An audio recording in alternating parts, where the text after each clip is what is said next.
Dans cet épisode, je vous propose 6 stratégies pour optimiser le télétravail.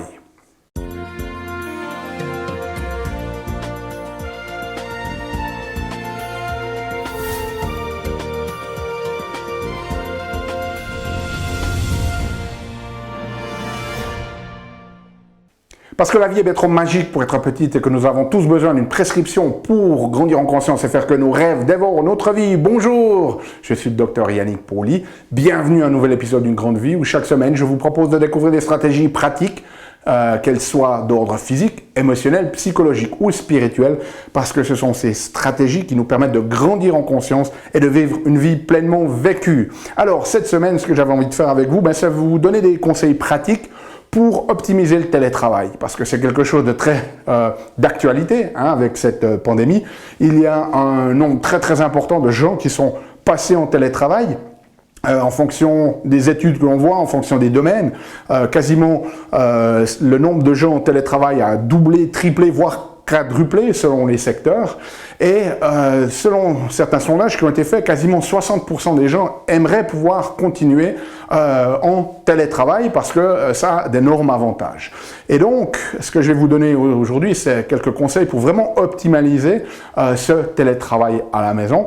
Il y a des études qui montrent qu'on sait que ce télétravail, ça a ses aspects positifs, ça a aussi ses aspects négatifs. Par exemple, pour tout ce qui est tâches créatives, on sait que ça augmente notre productivité de 10 à 20%. Par contre, pour les tâches un peu redondantes qui ne sont pas vraiment créatives, on sait que ça va diminuer notre performance. Donc, ça peut influencer aussi après la manière dont vous allez être évalué par vos supérieurs hiérarchiques. Et donc, l'idée ici, c'est de pouvoir finalement maximaliser le positif et diminuer le négatif. Alors, la première stratégie que je vais vous proposer, c'est de vous focaliser sur les résultats. Okay? Parce que lorsque vous n'allez plus sur votre place de travail, vous ne pouvez plus faire de présentéisme. Et la réalité, elle est qu'il y a beaucoup de gens qui vont. Et une partie de la chose, c'est que vous êtes beaucoup en mouvement. Peut-être qu'on irait même jusqu'à dire parfois vous brassez un peu du vent, si on veut être honnête avec nous-mêmes, pour faire croire que vous êtes vraiment très occupé, alors que vous ne l'êtes pas vraiment.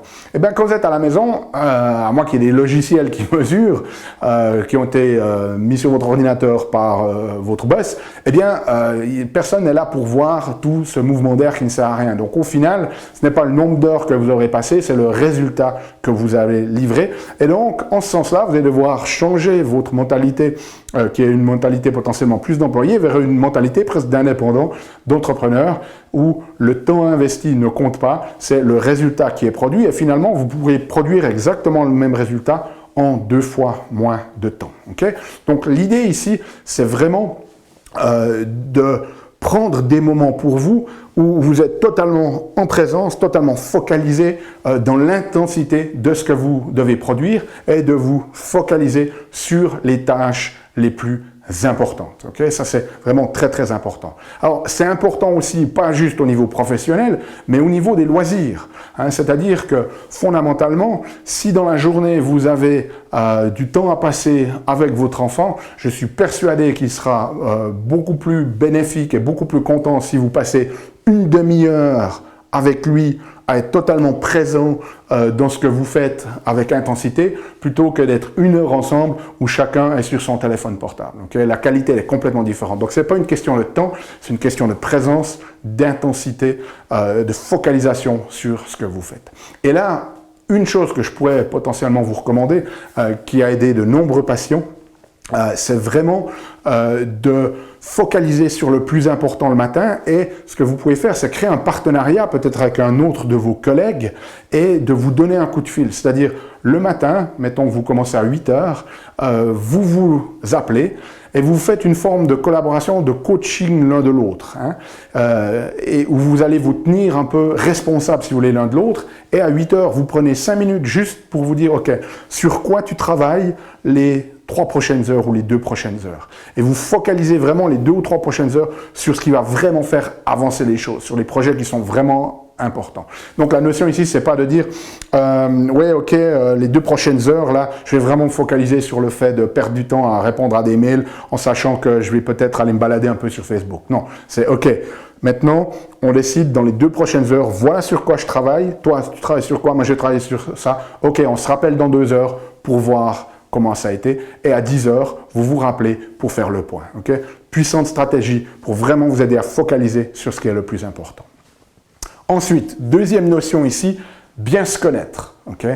Dès le moment où vous êtes en télétravail, ben, vous n'avez plus la structure autour de vous, vous n'avez plus vos supérieurs hiérarchiques qui vont vous contrôler, hein, vous manager, donc vous avez une forme de liberté. Mais cette liberté, elle peut aussi se retourner contre vous, hein, c'est à double tranchant, c'est-à-dire que vous aurez aussi peut-être tendance à aller poser les pieds sur le canapé au lieu de vous mettre directement au travail, peut-être qu'au lieu de vous lever et de vous préparer et de vous doucher, vous allez rester en habit comme ça, en jogging, et puis au fur et à mesure des jours, vous allez la barbe qui pousse jusqu'à devenir quelqu'un de méconnaissable qui perd sa dignité.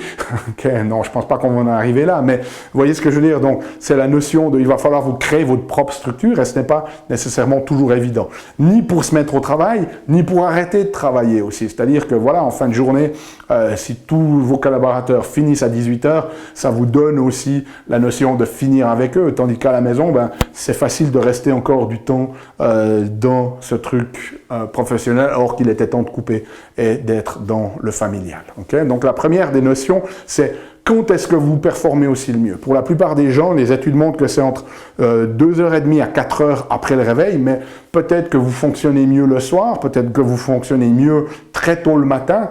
À vous de déterminer quand est-ce que vous travaillez le mieux. Le deuxième aspect dans bien se connaître, c'est comment est-ce que vous travaillez le mieux. Peut-être que c'est lorsque vous êtes sur le divan, peut-être que c'est lorsque vous êtes à votre bureau, peut-être que c'est lorsque vous êtes sur le coin de la table. Okay? Donc déterminer comment est-ce que vous travaillez le mieux, dans quelles conditions, ça c'est aussi très très important. Et puis aussi, dans cet aspect-là, c'est quand est-ce que vous ne travaillez pas bien. Commencez de prendre conscience de quand est-ce que ça ne va pas. Ah ben tiens, quand j'essaie de travailler et puis que les enfants sont sur Internet parce qu'ils font quelque chose, peut-être que même la ligne Internet est plus aussi bonne, ça prend plus de temps à charger ici, ça m'énerve, ou peut-être que voilà, quand les enfants font leurs devoirs à côté, il y a trop de bruit, ou quand ils jouent à côté, il y a trop de bruit, je suis pas bien dedans. Donc vraiment apprendre à se connaître. Quand est-ce que vous fonctionnez le mieux et comment, dans quel cadre, dans quelle structure et quelles sont les conditions, si vous voulez, dans lesquelles vous ne travaillez pas bien. Donc, le plus vous arrivez à être au clair là-dessus, le plus vous allez pouvoir vous créer votre propre structure. Ça, c'est très, très important. Okay? Troisième notion, créez-vous un système. Okay? Un système, ça fonctionne toujours mieux qu'un but. Hein? Si vous avez une personne qui a un but de perdre 10 kilos, eh bien, elle peut arriver à ce but et ensuite potentiellement les reprendre. Si l'autre personne développe un système pour bien manger et faire régulièrement une activité physique, eh bien un jour ou l'autre, ça va l'amener à perdre ses 10 kilos, mais ça va aussi s'assurer de ne pas les reprendre. Donc, créer un système, une manière de fonctionner qui est très très importante. Et ce que je vais vous suggérer, c'est de tout agender. Agendez absolument tout dans votre journée. Créez-vous une structure. Hein. Très souvent dans notre agenda, on agende en fait des distractions, c'est-à-dire qu'on va agender la réunion qu'on a avec quelqu'un, mais on sait que cette réunion, elle ne fait pas vraiment avancer les choses. Hein. Il y a cette notion de ce qu'on appelle du travail profond, c'est vraiment lorsqu'on se focalise pour faire avancer un projet. Et donc, vous devrez donner la priorité dans votre agenda à ce qui est important, à ce qui fait avancer les choses. La question c'est, est-ce que dans votre agenda, vous avez du temps qui est bloqué pour vous et vraiment agendé, que vous respectez comme n'importe quel autre rendez-vous, ou est-ce qu'il n'y a que les distractions de voilà, j'ai rendez-vous avec cette personne-là pour une réunion où c'est pas très bien défini, qu'est-ce qu'on aimerait qui ressorte de cette réunion. Okay? Donc très très important, agender tout, non seulement au niveau professionnel, mais aussi au niveau des loisirs. C'est-à-dire que ça va être important d'agender ce qui est familial pour pas que ce télétravail prennent toute la place. Okay?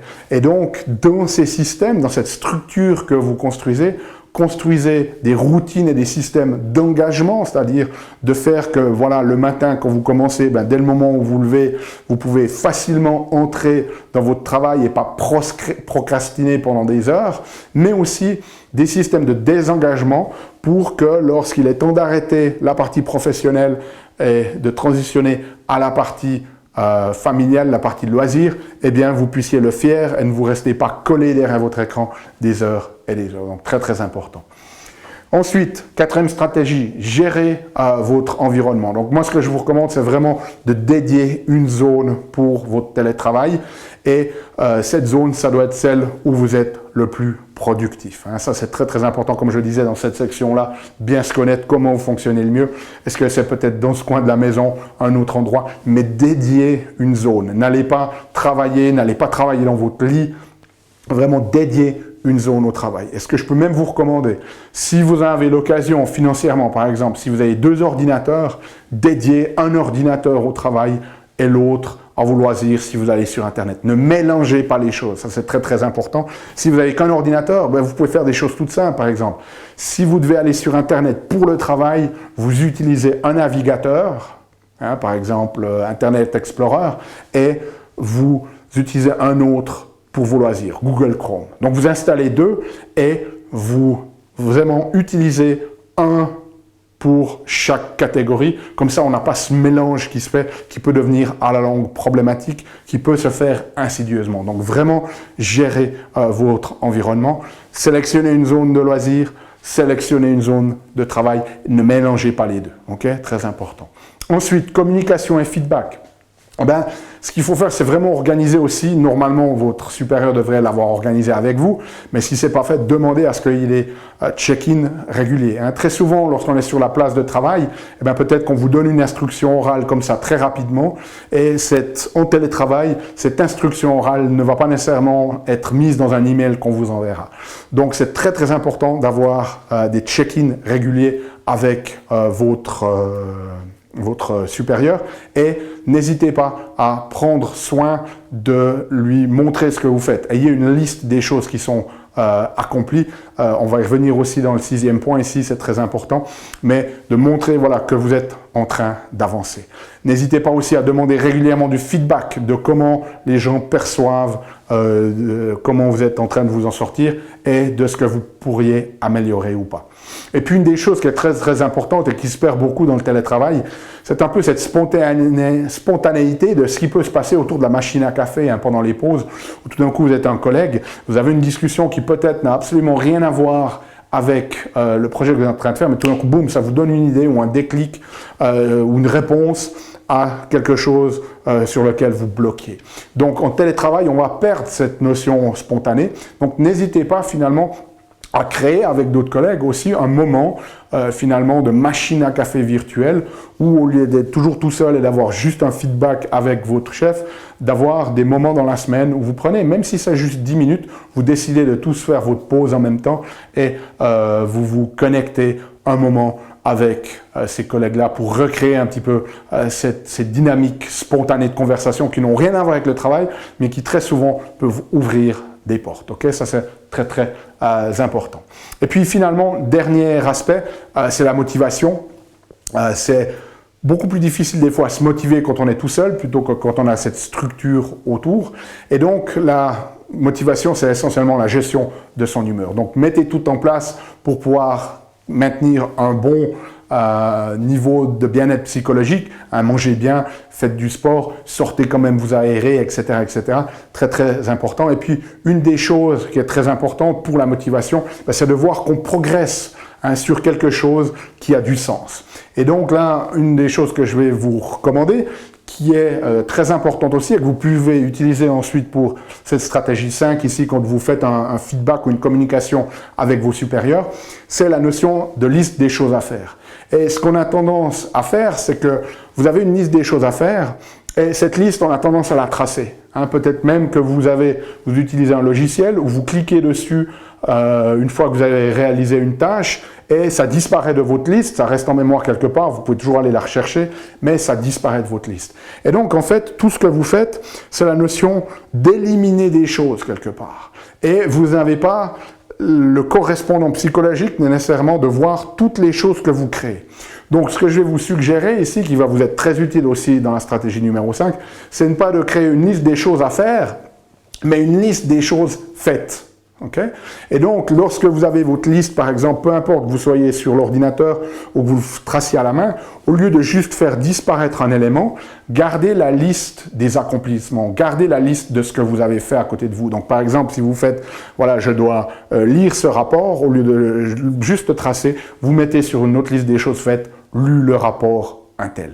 Et vous allez voir que ça va vous aider à la motivation parce que vous n'allez pas juste être tout le temps dans cette dynamique un peu comme vers l'horizon où même si on essaie de s'en rapprocher, il s'éloigne toujours, hein, où vous avez toujours cette impression que vous avez une liste de choses à faire qui ne se termine jamais parce que dès que vous les avez éliminées, il y en a d'autres qui apparaissent. Vous avez aussi cette liste qui cumule comme ça de toutes les choses que vous avez accomplies. Donc, c'est pas seulement regarder de l'avant vers cet horizon qui s'éloigne, mais de temps en temps regarder de l'arrière, de dire « Ah, j'étais là et maintenant je suis là, donc je progresse. » Et ça, c'est très, très important pour cette notion de se sentir comblé, de se sentir abouti, de progresser toujours vers l'avant. Donc, cette notion de liste des choses faites. Et puis, ça sera ces listes des choses faites que vous pouvez prendre lors de vos communications avec vos supérieurs pour leur montrer en fait effectivement tout ce que vous êtes en train d'accomplir. Si vous avez besoin de la transcription de cette vidéo, elle est disponible sur notre site unegrandevie.com. Nous, on se retrouve la semaine prochaine pour un nouvel épisode. D'ici là, souvenez-vous,